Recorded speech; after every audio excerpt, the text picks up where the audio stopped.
Baik, selamat malam semua Bapak Ibu, saudara-saudariku sekalian. Selamat malam. Selamat malam. Tidak kedengaran suara. Salam kenal untuk kita semua. Perkenalkan, saya Romo Frans. Nama lengkap saya Franciscus Lawedanga. Saya dari kongregasi atau tarekat Serikat Maria Montfortan.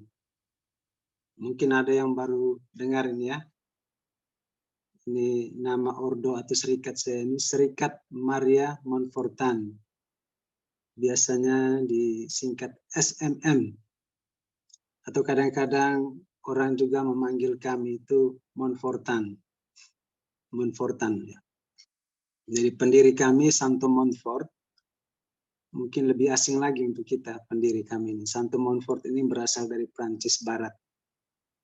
Dia mendirikan 3 ordo, 3 kongregasi yang para imam itu SMM kami ini. Kemudian para susternya itu DW.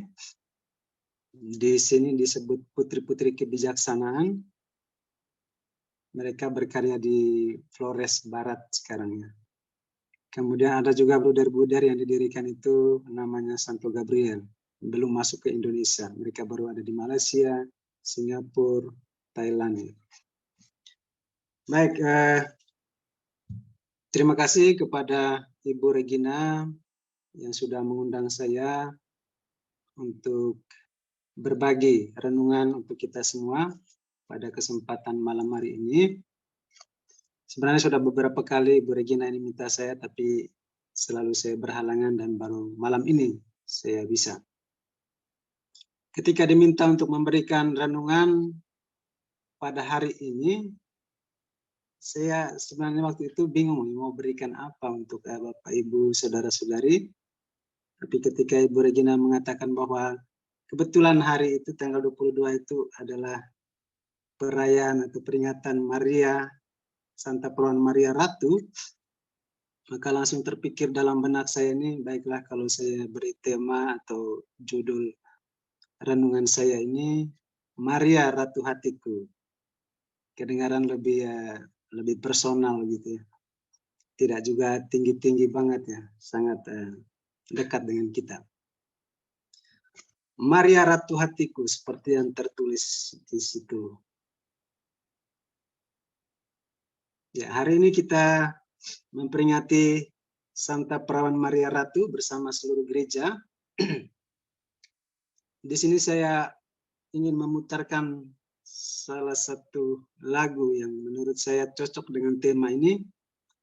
Mudah-mudahan kita bisa mendengarnya dengan jelas ya. Judulnya Maria Ratu Segala Hati. Saya putarkan sejenak ya untuk kita dengar.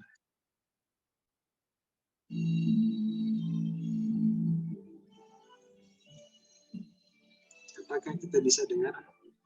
Bisa.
Baik, jadi rupanya tidak terlalu bagus tempat saya ini sinyalnya.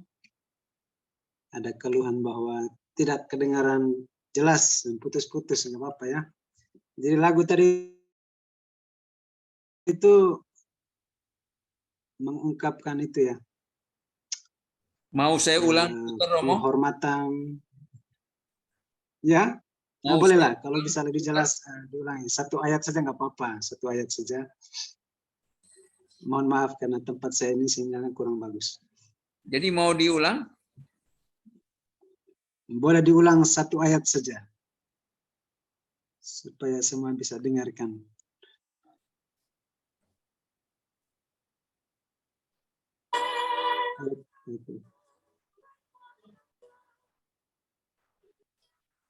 Kalau sama kurang jelas ya biar sajalah.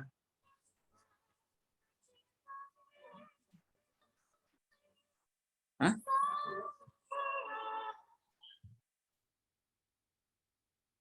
Enable sound. Sama ya?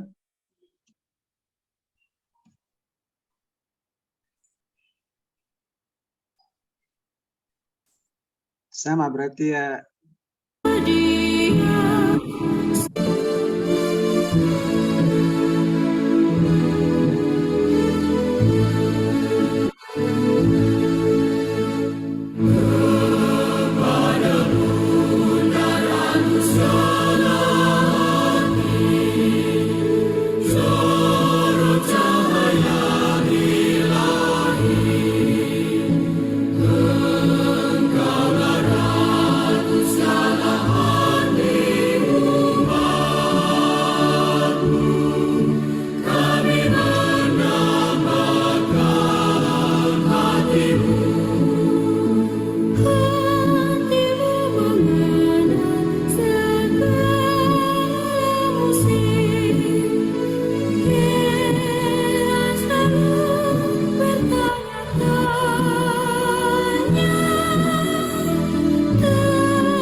Lanjut, Romo.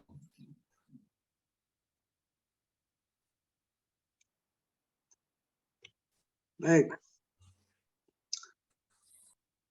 Lagu Maria Ratu Segala Hati ya. Yang mengungkapkan penghormatan rasa cinta kita kepada Maria sebagai Ratu hati kita. Nah, pada hari ini kita memperingati Santa Perawan Maria Ratu. Mengapa Bunda Maria digelari Ratu dalam gereja Katolik ya, oleh gereja? Maria disebut Ratu oleh karena gereja, ya maksudnya Maria disebut Ratu oleh gereja semata-mata oleh karena Kristus adalah Raja. Artinya gelar Maria sebagai Ratu ini tidak boleh dipisahkan dari kedudukan atau posisi Yesus Kristus putranya sebagai Raja semesta alam. Kita merayakan Hari Raya Kristus Raja semesta alam itu biasanya pada akhir tahun liturgi gereja ya. Kristus kita hormati sebagai Raja semesta alam. Maka Maria sebagai ibunya kita hormati secara khusus sebagai Ratu yang hari ini kita peringati. Kadang-kadang juga disebut Ratu semesta alam. Paroki saya juga di Flores Timur itu berpelindungkan Maria Ratu semesta alam. Nah, beberapa pendasaran kitab suci bahwa Maria itu adalah Ratu Pertama, bahwa kitab suci mengajarkan bahwa para kudus di surga akan menerima mahkota kehidupan. Bisa kita lihat dalam Yakobus 1 ayat 12, dalam Wahyu bab 2 ayat 10. Dan Maria ini kita akui, kita gelari dia sebagai orang kudus yang paling sempurna atau yang pertama dari antara para kudus. Dia itu adalah orang kudus yang paling unggul. Ada yang bertanya ini apakah tampilannya sudah muncul atau belum? Belum ditayangin, Romo. Belum kan? Ya. Sorry.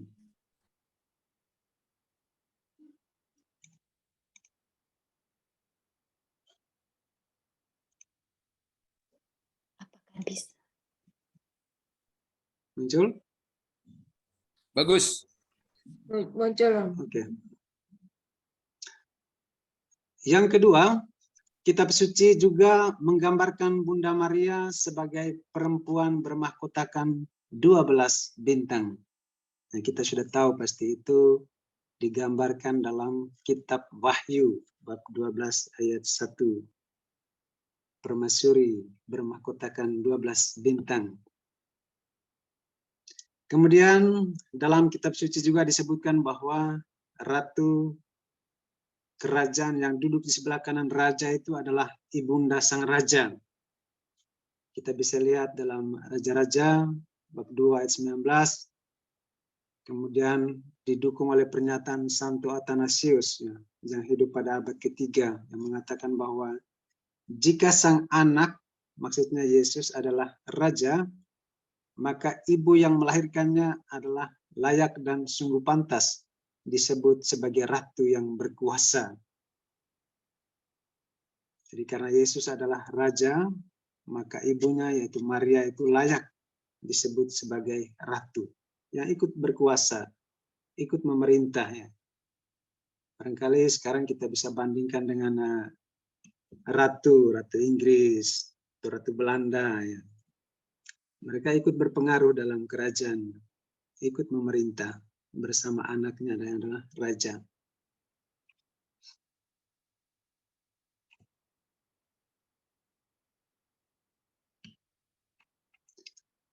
Konsili Vatikan II meneruskan tradisi sejak abad keempat yang menegaskan kembali ajaran tentang keratuan Maria.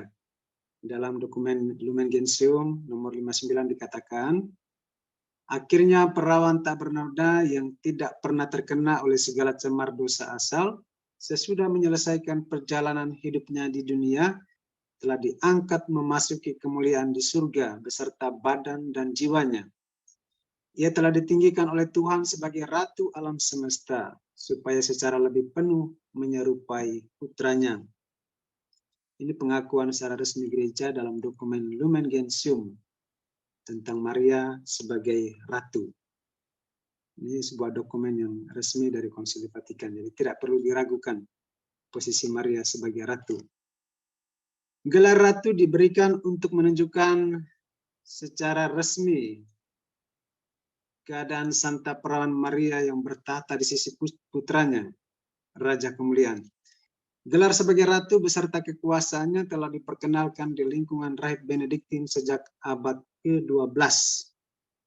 Jadi sudah sangat tua sekali penghormatan kepada Maria sebagai Ratu ini sejak abad ke-12 oleh para Rahib Benediktin. Nah, kemudian muncullah nyanyian yang amat terkenal, Salve Regina, Salam ya Ratu. Saya kira tadi kita sudah mendoakan itu, Salve Regina, Salam ya Ratu, yang muncul pada abad ke-11. Apakah kita sudah tahu lagu ini? Sudah biasa nyanyikan Salve Regina? Mungkin kita mendoakan doanya, tapi lagunya mungkin jarang terdengar ya. Saya ingin memutarkan, tapi ya karena tadi ya sinyal kurang bagus sehingga kita lewati saja. Jadi ini ya, kita sudah mendoakan di awal tadi doanya Salam ya Ratu itu ya, yang sering kami nyanyikan setiap malam kalau di biara sebelum istirahat malam. Paus Pius XII menyebut Maria sebagai Ratu karena ia adalah Bunda Kristus. dan juga karena seturut kehendak Allah, ia memainkan peranan unik dalam karya penebusan Tuhan. Dikatakan, sebagaimana putranya Maria mengalahkan maut dan diangkat dengan badan dan jiwanya ke dalam kemuliaan surgawi, di mana sebagai ratu ia duduk dalam kemegahan di sisi putranya Raja Abadi.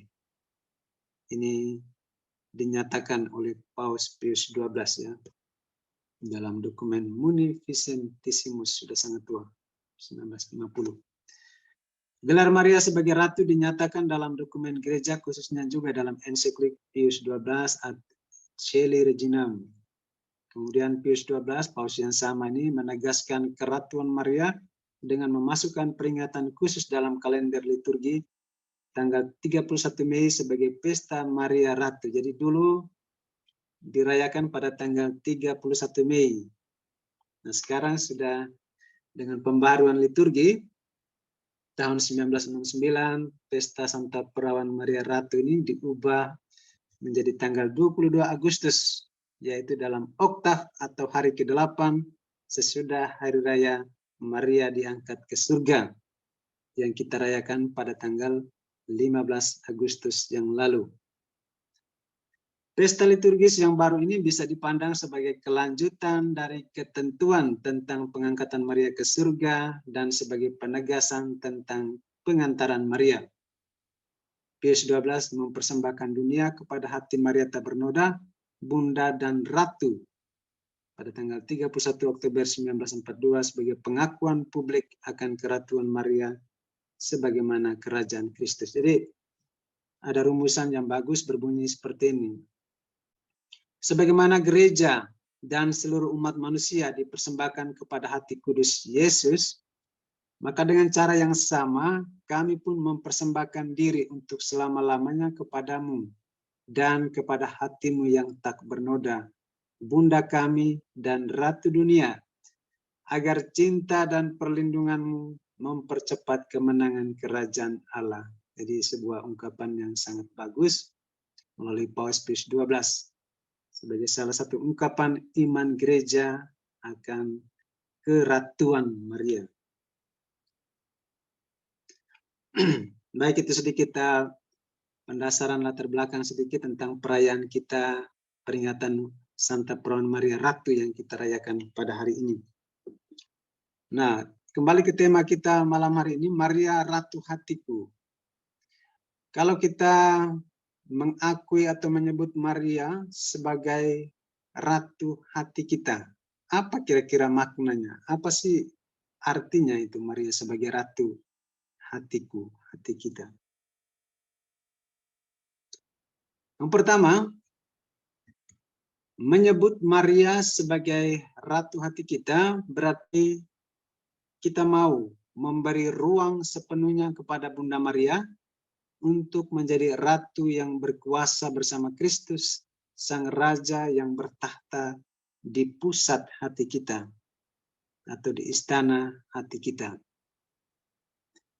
Kita mengimani bahwa Tuhan Yesus Kristus adalah satu-satunya Raja yang menguasai hati kita. Ini memang tidak terbantahkan. Namun dalam praktik penghayatan iman, kita sungguh memerlukan bantuan Maria Ratu yang bisa membuat kita layak, pantas di hadapan Yesus Sang Raja yang adalah putranya. Jadi memang kita mengakui Yesus sebagai satu-satunya Tuhan, Raja. Namun kita juga memerlukan bantuan Maria sebagai Ratu. Mungkin ada orang yang bertanya-tanya, kenapa lagi harus perlu ratu ya kalau sudah ada raja? Sebagai orang Katolik, kita tahu bahwa Yesus adalah Tuhan dan Raja kita. Kita bisa saja datang langsung kepada Yesus Sang Raja dan berbicara langsung dengan Dia. Atau langsung saja kita mempersembahkan hidup kita, mempersembahkan sesuatu kepada Yesus tanpa harus melalui perantara siapapun, entah Maria atau orang kudus yang lainnya. Memang tidak salah juga. Tidak ada yang melarang kalau kita bisa langsung datang berdoa kepada Yesus. menyembah Dia. Tetapi kita juga bisa datang melalui sang ratu ibunya sebagai orang yang paling tahu tentang selera, kemauan, atau kehendak, atau keinginan sang raja anaknya. Dengan keyakinan bahwa sang raja tidak akan pernah menolak apa yang kita minta atau yang kita persembahkan melalui tangan Maria ibunya. Saya tuh sungguh-sungguh menghayati ini dalam hidup, dalam devosi saya sebagai seorang Katolik. Sampai saya menjadi seorang Romo juga, saya selalu punya iman seperti ini selama ini. Berkali-kali saya mendengar pertanyaan, bahkan gugatan, ya katakanlah dari saudara-saudari yang non-Katolik ya, dari gereja lain, tentang mengapa harus menghormati Maria, apalagi harus menyebut dia sebagai ratu. Saya punya pendirian seperti ini ya, seperti yang saya katakan tadi ya. Seperti juga yang diakui gereja. Sekalipun saya punya Yesus sebagai Tuhan satu-satunya, tapi saya sungguh membutuhkan Maria ibunya. Kenapa? Karena menurut saya Maria yang paling tahu keinginan dan kehendak Tuhan Yesus. Saya bisa menggunakan ibunya, karena ibunya paling mengerti tentang apa yang dikehendaki Tuhan Yesus. Dia bisa membuat permohonan saya lebih layak bagi Tuhan Yesus. Dia bisa membuat persembahan saya itu menjadi lebih pantas bagi Yesus putranya. Apalagi kadang-kadang saya pun merasa diri sebagai seorang berdosa. Kadang-kadang ragu juga berdoa langsung di hadapan Yesus yang adalah yang paling mulia, paling agung, paling suci. Saya sungguh memerlukan bantuan pertolongan ibunya, Maria. Dan saya yakin inilah yang kita orang Katolik hayati selama ini ya. Dalam devosi kita, dalam doa-doa dan penghormatan kita kepada Bunda Maria. Seperti inilah yang kita hayati. Lepas dari semua pertanyaan, perdebatan, atau keberatan yang disampaikan saudara-saudari kita dari gereja lain. Tetap dengan iman kita ini, tanpa ragu. Nah, kita mungkin ingat kisah perkawinan di Kana dalam Injil Yohanes bab 2 ayat 1 sampai 11.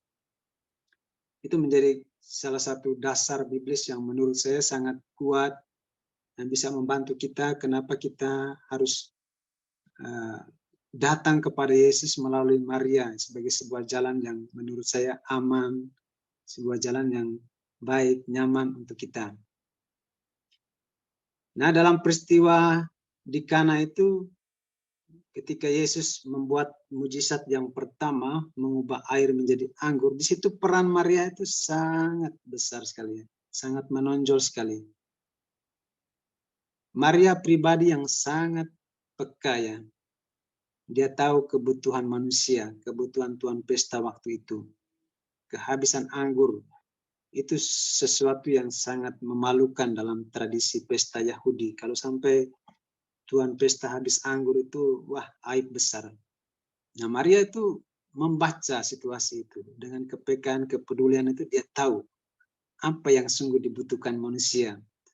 Maka dia pergi bicara langsung kepada Yesus putranya. Mereka kehabisan anggur. Yesus waktu itu langsung menjawab tegas kepada Maria ibunya. Saatku belum tiba, mau apa engkau daripadaku ibu? Belum waktunya menurut Yesus. Ya itu Yesus katakan dengan jelas di hadapan Maria. Saatku belum tiba, mau apa? Tetapi rupanya Maria ini punya jurus khususnya untuk meluluhkan hati Tuhan Yesus putranya itu. Dia hanya katakan kepada para pelayan di situ yang menjaga tempayan-tempayan itu, Maria katakan, buatlah apa yang dikatakan kepadamu. Jadi buatlah apa yang dikatakan Tuhan Yesus kepadamu. Nah, Tuhan Yesus tadi sekalipun sudah mengatakan bahwa saatku belum tiba, tetapi tentu saja karena dia melihat Maria ibunya itu punya niat baik untuk menolong tuan pesta, maka Yesus pun mengadakan mujizat yang pertama. Bayangkan dalam situasi dalam waktu yang sangat singkat itu, Yesus pun kita katakan bahwa dia bisa berubah pikirannya, bisa luluh hatinya, hanya oleh karena permintaan Maria ibunya. Ini luar biasa. Kita bisa menerapkan dalam penghayatan devosi kita ini. Kalau kita menyampaikan situasi kita, keadaan kita, kesulitan, kondisi kita kepada Maria, Maria punya cara, dia tahu persis bagaimana melanjutkan, meneruskan permohonan, harapan, doa-doa kita kepada Yesus. Dan sangat mungkin, bukan sangat mungkin, tapi sangat pasti bahwa Tuhan Yesus akan mendengarkan. Karena kita menyampaikan melalui mulut Maria ibunya. Nah, itu pendasaran kitab suci yang menurut saya sangat bagus dalam Injil Yohanes.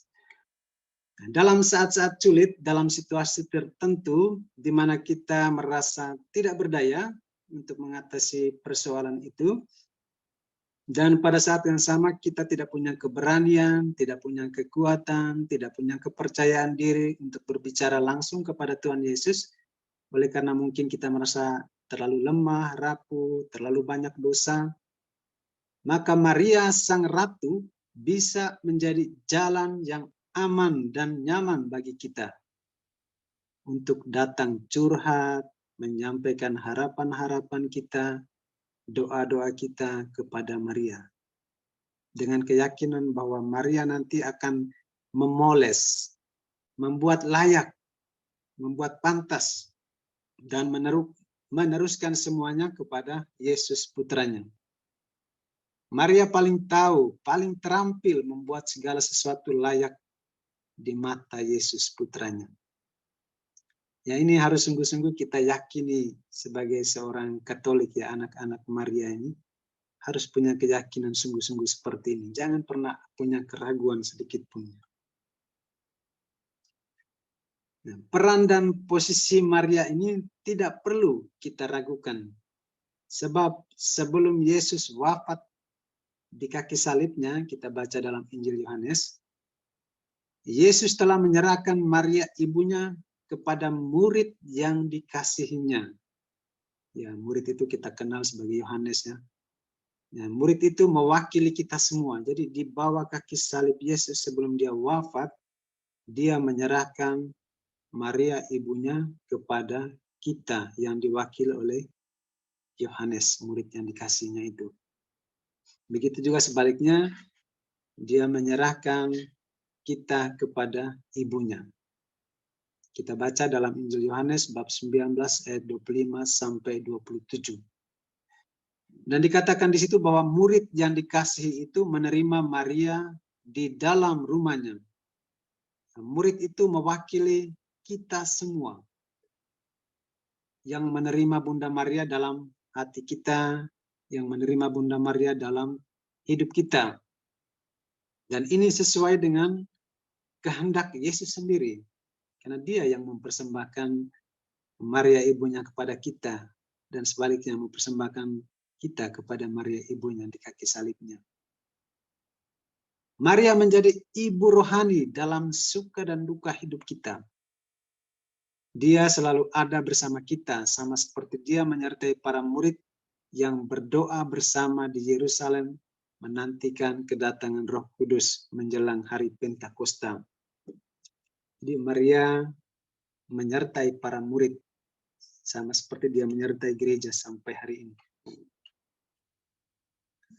Dan kedua, mengapa kita pendasaran bahwa atau makna ketika kita menyebut Bunda Maria sebagai Ratu Hatiku. Jadi menyebut Bunda Maria sebagai Ratu Hatiku juga berarti saya atau kita membiarkan Maria memenuhi hati kita dengan keutamaan-keutamaan hatinya. Saya atau kita menjadikan Maria sebagai model atau teladan dalam membentuk hati kita menjadi pribadi yang baik dan suci seperti dia. Membiarkan hati Maria berkuasa penuh dalam diri kita, dalam hati kita. Dan lebih dari itu, kita percaya bahwa dengan kesucian hatinya, Bunda Maria akan membimbing kita untuk menjadi pribadi yang semakin hari semakin serupa dengan Yesus anaknya. Ada banyak keutamaan Maria ya. Hal-hal yang menjadi keunggulan atau kesucian Maria itu. Yang paling jelas nampak itu kalau kita mendoakan doa litani Santa Perawan Maria, di situ semua keutamaan Maria itu muncul, banyak daftarnya. Ya. Di sini saya hanya menyebutkan 4 saja dari keutamaan Maria untuk kita renungkan bersama dan bisa kita contohi, kita teladani dari Bunda Maria. Yang pertama, Maria pribadi yang taat pada kehendak Allah. Dia pribadi yang rendah hati di hadapan Allah. Ya. Kata-katanya yang sangat terkenal kita baca dalam Injil Lukas itu ya. Ketika malaikat Gabriel datang membawa kabar kepada Maria dan mengatakan bahwa engkau akan mengandung, melahirkan Yesus, Putra Allah yang Maha Tinggi. Maria yang pada waktu itu terkejut dan mungkin juga sebagai manusia, sebagai seorang gadis kampung, gadis Nazaret yang belum sungguh-sungguh siap, dia tahu pada akhirnya berani mengatakan, aku ini hamba Tuhan, terjadilah padaku menurut perkataanmu itu. Jadi ini menggambarkan ketaatan yang luar biasa dari seorang Maria kepada kehendak Allah. Maria berani menghadapi resiko demi Allah. Ya. Dia tahu bahwa dalam hukum Yahudi itu kalau seorang gadis belum sungguh-sungguh menikah, belum punya suami, tiba-tiba hamil, itu kan resikonya mati, dirajam dengan batu ramai-ramai oleh orang-orang di sekitarnya. Maria tahu resikonya itu, tetapi dia berani mengatakan, ya aku bersedia untuk mengandung dan melahirkan Yesus Putra Allah. Ini menggambarkan Maria pribadi yang taat pada kehendak Allah. Dia rendah hati di hadapan Allah. Nah, ini harus kita turuti juga, harus kita teladani dalam hidup kita. Baik dalam keluarga, di lingkungan, di paroki kita, dalam keseharian hidup dan kerja kita. Hendaknya kita menjadi pribadi yang sungguh taat pada kehendak Allah dalam hidup kita. Yang kedua, Maria pribadi yang peka dan peduli terhadap situasi sesama. Dalam Injil kita membaca juga dalam Injil Lukas, Maria itu ketika dia juga sedang mengandung, dan ketika dia mendengar perkataan dari malaikat Gabriel bahwa saudaramu Elizabeth sedang mengandung bulan yang ke-6. Apa yang dilakukan Maria? Tanpa berpikir panjang, dia langsung bergegas menuju ke kotanya Elizabeth. Mengunjungi Elizabeth yang sedang hamil, menjelang tua ya, hamil tua. Ini menggambarkan Maria pribadi yang peka dan peduli terhadap situasi orang lain. Jauh itu, dari Nazaret sampai ke Ain Karim, kalau tidak salah. Tapi Maria pada waktu itu, pada zaman itu dengan kendaraan yang mungkin belum seperti sekarang, berjalan kaki, atau mungkin hanya dengan unta saja, tapi nekat itu ya, karena kepekaan dan kepeduliannya. Kemudian pada peristiwa perkawinan di Kana seperti yang sudah saya terangkan tadi, Maria peka dan peduli terhadap kebutuhan manusia. Dia tahu persis apa yang diperlukan manusia, kebutuhan kita pada saatnya. Kehabisan anggur ya, pesta di Kana itu. Maria satu-satunya orang yang peduli. Langsung bertindak, langsung berdoa kepada Yesus untuk kebutuhan hidup manusia. Ya. Jadi kalau kita sungguh-sungguh dekat dengan Maria, sungguh-sungguh menjadikan dia sebagai ratu, sebagai ibu kita, maka Maria sungguh-sungguh tahu, dia peka, peduli membaca kebutuhan-kebutuhan kita. Hendaknya kita juga belajar dari kepekaan dan kepedulian Maria ini juga dalam hidup kita. Siapapun kita, dalam keluarga, dalam lingkungan, komunitas, paroki kita, baiklah kita juga menjadi pribadi-pribadi yang peka dan peduli untuk melayani sesama kita. Yang ketiga, Maria pribadi yang sabar dan bijaksana menghadapi setiap perkara hidup. Kita bisa temukan dalam Injil ya, beberapa kisah yang menggambarkan pribadi Maria sebagai orang yang sabar dan bijaksana. Ketika Yesus dipersembahkan di bait Allah itu, kita baca dalam Injil Lukas itu, di sana setelah bertemu dengan Simeon, lalu Simeon itu meramalkan sesuatu yang mengejutkan tentang Maria, tentang Yesus. Kepada Maria, Simeon mengatakan bahwa sebuah pedang akan menembus jiwamu sendiri. Maria pasti bertanya-tanya dalam hatinya, apa sih pedang ini yang akan menembus jiwanya sendiri? Dan memang pada akhirnya dia mengalami sungguh-sungguh, jiwanya tertusuk dalam oleh pedang ya. Penderitaan Yesus itu ya, yang dialami sungguh-sungguh. Tapi Maria tetap sabar dan bijaksana menghadapi semuanya itu. Kemudian ketika Yesus ditemukan di bait Allah, kita baca dalam Injil Lukas juga ya, ketika Yesus berusia 12 tahun, bersama Yosef, membawa Yesus juga sampai di bait Allah. Ketika pulang, Yesus malah tertinggal di bait Allah. 3 hari, Yesus dan Maria dan Yosef ini mencari Yesus. Dan ketika bertemu dengan Yesus, Yesus malah mengajukan pertanyaan yang mengejutkan pasti. Dan mungkin juga bukan hanya mengejutkan, tapi mengecewakan dan mungkin menyakitkan juga bagi Maria itu sebenarnya sebagai seorang ibu. Kita ingat kata-kata Yesus kepada Maria dan Yosef pada waktu itu ya. Mengapa kamu mencari aku? Tidak tahukah kalian bahwa aku harus berada di rumah Bapakku? Bayangkan orang tua mencari 3 hari lamanya dalam situasi yang capek, mungkin lapar, lalu ketika bertemu anaknya mengatakan seperti itu. Mengapa kamu mencari aku?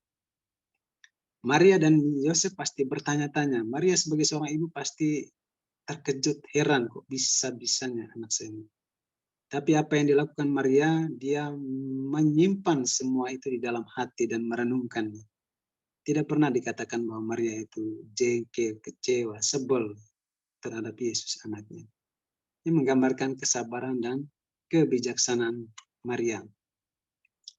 Juga ketika Yesus sudah tampil di depan publik, misalnya ketika Maria dalam Injil Markus misalnya, Maria dan saudara-saudara Yesus datang, mau menjenguk dia, mau bertemu dengan Yesus. Terus Yesus mengatakan, siapakah ibuku, siapakah saudara-saudaraku? Ibu dan saudara-saudaraku adalah mereka yang mendengar dan melakukan kehendak Allah. Barangkali kita merasa ini perkataan biasa, tetapi bagi Maria yang adalah ibunya pada saat itu, ketika mendengar kata-kata seperti itu, barangkali juga mengejutkan. Mungkin menimbulkan kekecewaan, tetapi toh Maria lagi-lagi menyimpan semuanya itu dalam hati dan merenungkannya. Jadi Maria pribadi yang sabar dan bijaksana menghadapi perkara hidup. Ini luar biasa. Kita perlu belajar dari Maria soal kesabaran dan kebijaksanaan hidup dalam situasi apapun hidup kita setiap hari. Dan yang terakhir, yang keempat, Maria pribadi yang setia dan penuh pengabdian terhadap Yesus, baik dalam suka maupun dalam duka. Maria setia menemani Yesus, bukan hanya di saat-saat senang saja, bukan hanya di saat gembira, sukacita berhasil, tapi juga di saat penderitaan. Maria dalam Injil dikatakan dia setia menemani Yesus, termasuk dalam penderitaan salib sampai di kaki salib Yesus.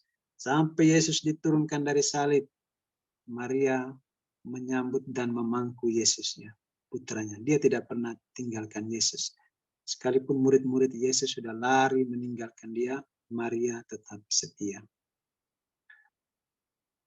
Maria setia menemani para rasul Yesusnya. Kalau kita baca juga dalam kisah para rasul, bahwa setelah Yesus wafat dan bangkit, Maria itu setia menemani para rasul berdoa.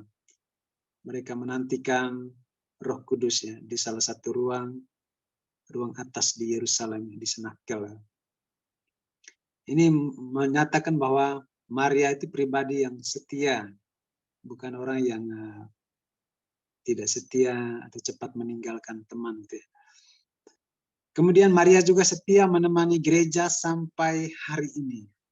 Banyak pengalaman devosi gereja, banyak mungkin kita tahu penampakan Bunda Maria dengan pesan-pesan, dengan mujizat-mujizat yang terjadi dalam kehidupan gereja sampai hari ini membuktikan bahwa Maria itu setia dan penuh pengabdian, bukan hanya kepada Yesus tapi juga kepada gereja, kepada kita semua pengikut Yesus sampai hari ini. Maka baiklah Bapak Ibu Saudara-saudari, kita pun belajar menjadi orang-orang yang setia, orang-orang yang penuh pengabdian dalam tugas pelayanan yang dipercayakan kepada kita. Bukan hanya dalam keluarga, tapi dalam lingkungan, dalam gereja, paroki kita, dalam masyarakat. Nah, ini kalimat yang saya dan teman-teman kami di Biara, di SMM itu selalu mengucapkan setiap pagi.